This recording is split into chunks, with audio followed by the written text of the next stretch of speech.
പ്രിയപ്പെട്ട കുട്ടികളെ, നമ്മള് മലയാളത്തിലെ ഏറ്റവും ആദ്യത്തെ അധ്യായമായ അമ്മയ്ക്കൊരു സന്ദേശം എന്ന് പറയുന്ന കവിതാ ഭാഗമാണ് പഠിക്കാൻ പോകുന്നത്. അമ്മയ്ക്കൊരു സന്ദേശം. ഇത് എഴുതിയിരിക്കുന്നത് ചെറുശ്ശേരി നമ്പൂതിരിയാണ്.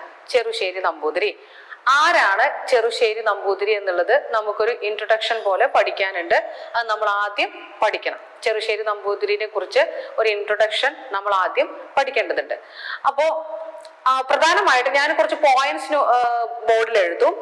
അത് നിങ്ങൾ ശ്രദ്ധിക്കണം. എന്നിട്ട് അത് ഒരു ആമുഖം പോലെ നിങ്ങൾ ചെറുശ്ശേരി നമ്പൂതിരിയെ കുറിച്ച് ചോദിക്കുമ്പോൾ ഒരു ആമുഖം പോലെ നിങ്ങളത് പഠിക്കുകയും പരീക്ഷയ്ക്ക് ചോദിച്ചാൽ എഴുതുകയും ചെയ്യണം.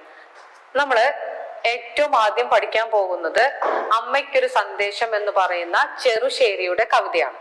അപ്പൊ ചെറുശ്ശേരി നമ്പൂതിരി ആരാണ് എന്നുള്ളതിനെ കുറിച്ച് ഒരു ഇൻട്രൊഡക്ഷൻ നമ്മൾ പഠിച്ചേ മതിയാവുള്ളൂ. അദ്ദേഹത്തെ കുറിച്ച് നമുക്ക് കൃത്യമായിട്ട് അറിയേണ്ടതുണ്ട്.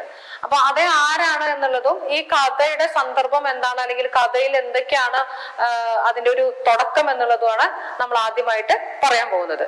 അപ്പൊ നമ്മൾ ശ്രദ്ധിക്കുക, പ്രാചീന കവിത്രയങ്ങൾ എന്നും ആധുനിക കവിത്രയങ്ങൾ എന്നും അറിയപ്പെടുന്ന കവികളുണ്ട്. പ്രാചീന കവിത്രയം, ആധുനിക കവിത്രയം.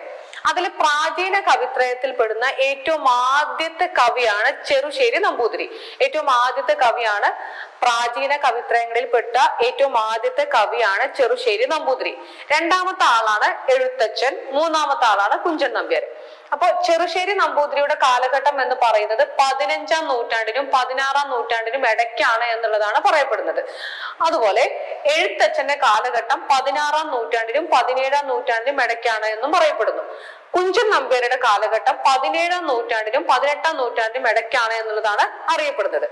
അപ്പോ ഈ മൂന്ന് പ്രാചീന കവിത്രയങ്ങളിൽ ചെറുശ്ശേരി നമ്പൂതിരിയുടെ കാലഘട്ടം 15-16 നൂറ്റാണ്ടിലാണ്.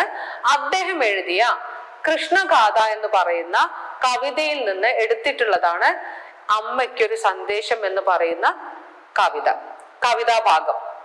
അപ്പോ ചെറുശ്ശേരി നമ്പൂതിരി എഴുതിയതാണ് അമ്മയ്ക്കൊരു സന്ദേശം എന്ന് പറയുന്ന കവിത. അത് കൃഷ്ണഗാഥ എന്ന് പറയുന്ന അദ്ദേഹത്തിന്റെ ഒരേ ഒരു കൃതി, അദ്ദേഹം ഒരേ ഒരു കൃതി എഴുതിയിട്ടുള്ളൂ, അത് കൃഷ്ണഗാഥയാണ്. അതിൽ നിന്ന് എടുത്തിട്ടുള്ളതാണ് ഈ അമ്മയ്ക്കൊരു സന്ദേശം എന്ന് പറയുന്ന കവിത. അപ്പൊ നമ്മൾ ചെറുശ്ശേരിനെ കുറിച്ച് പഠിക്കുന്ന സമയത്ത് അദ്ദേഹം ഉത്തര കേരളത്തിൽ കോലത്ത് നാട്ടിലെ ഉദയവർമ്മ രാജാവിന്റെ കൊട്ടാരത്തിലെ ആസ്ഥാന കവിയായിരുന്നു. ഉത്തര കേരളത്തിൽ കോലത്ത് നാട്ടിലെ ഉദയവർമ്മ രാജാവിന്റെ കൊട്ടാരത്തിലെ ആസ്ഥാന കവിയായിരുന്നു ആര്? ചെറുശ്ശേരി നമ്പൂതിരി.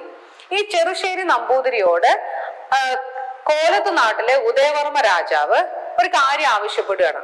എന്താണ്?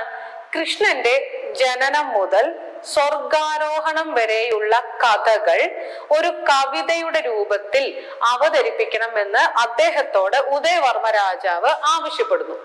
അതുപ്രകാരം അദ്ദേഹം ഒരു കവിത രചിക്കുകയാണ്. ആ കവിതയുടെ പേരാണ് കൃഷ്ണഗാഥ. ഈ കൃഷ്ണഗാഥ എന്ന് പറയുന്ന കവിത ആദ്യമായിട്ട് അറിയപ്പെട്ടിരുന്നത് കൃഷ്ണപ്പാട്ട് എന്നുള്ള പേരിലാണ്. ഈ കൃഷ്ണപ്പാട്ടിനെയാണ് പിന്നീട് കൃഷ്ണഗാഥ എന്ന പേരിലേക്ക് മാറ്റിയത്. അപ്പൊ ചെറുശ്ശേരി നമ്പൂതിരി കോലത്ത് നാട്ടിലെ ഉദയവർമ്മ രാജാവിന്റെ നിർദ്ദേശപ്രകാരം എഴുതിയ കവിതയാണ് കൃഷ്ണഗാഥ. കൃഷ്ണഗാഥയിൽ പറയുന്നത് കൃഷ്ണന്റെ ജനനം മുതൽ സ്വർഗാരോഹണം വരെയുള്ള കാര്യങ്ങളാണ് കൃഷ്ണഗാഥയിൽ പറയുന്നത്. ഈ കൃഷ്ണഗാഥ അദ്ദേഹം രചിച്ചത് ഒരു താരാട്ട് പാട്ടിന്റെ ഈണത്തിലാണ്. ഒരു താരാട്ട് പാടുന്നത് പോലെ നമ്മൾ കുട്ടികളെയൊക്കെ ഉറക്കാൻ വേണ്ടി താരാട്ട് പാട്ട് ഉപയോഗിക്കില്ലേ? ആ താരാട്ട് പാട്ട് പാടുന്നതിന്റെ ഈണത്തിൽ വേണം ഈ കവിത എഴുതാനായിട്ട് എന്ന് രാജാവ് അദ്ദേഹത്തോട് പറഞ്ഞിരുന്നു. അപ്പൊ അദ്ദേഹം എന്ത് ചെയ്തു? കൃഷ്ണന്റെ ജനനം മുതൽ സ്വർഗാരോഹണം വരെയുള്ള ഒരു കവിത അദ്ദേഹം കൃഷ്ണഗാഥ എന്ന പേരിൽ എഴുതി. അതിന്റെ ആദ്യത്തെ പേര് കൃഷ്ണപ്പാട്ട് എന്നായിരുന്നു. അതിന് കൃഷ്ണഗാഥ എന്ന പേരിൽ അതറിയപ്പെട്ടു. അങ്ങനെ അദ്ദേഹം അത് രചിച്ചു. ഇനി ഇതിന്റെ ഒരു പ്രത്യേകത എന്ന് പറയുന്നത് ചെറുശ്ശേരി നമ്പൂതിരി ഒരേ ഒരു കൃതി എഴുതിയിട്ടുള്ളൂ എന്നുള്ളതാണ് ഇതുവരെയുള്ള ഒരു കണ്ടുപിടുത്തം അല്ലെങ്കിൽ കണ്ടെത്തല്. ആ കൃതി കൃഷ്ണഗാഥയാണ്. അല്ലാതെ അദ്ദേഹത്തിന്റെ പേരിൽ മറ്റൊരു കൃതി ഇല്ല എന്നുള്ളതാണ് പറയപ്പെടുന്നത്. അപ്പൊ ചെറുശ്ശേരി നമ്പൂതിരിയുടെ ഒരു കാലഘട്ടം നമ്മൾ പറയുമ്പോൾ ശരിക്കും അദ്ദേഹം ചെറുശ്ശേരി എന്ന് പറയുന്നത് ഇല്ലത്തെ നമ്പൂതിരിയാണ് കേട്ടോ. അതുകൂടി നമ്മളൊന്ന് ഓർമ്മിക്കണം. ചെറുശ്ശേരി എന്ന് പറയുന്നത് ഇല്ലത്തെ നമ്പൂതിരിയാണ് അദ്ദേഹം ആരായിരുന്നു? ഉത്തര കേരളത്തിലെ കോലത്ത് നാട്ടിലെ ഉദയവർമ്മ രാജാവിന്റെ കൊട്ടാരത്തിലെ ആസ്ഥാന കവിയായിരുന്നു. ഉദയവർമ്മ രാജാവിന്റെ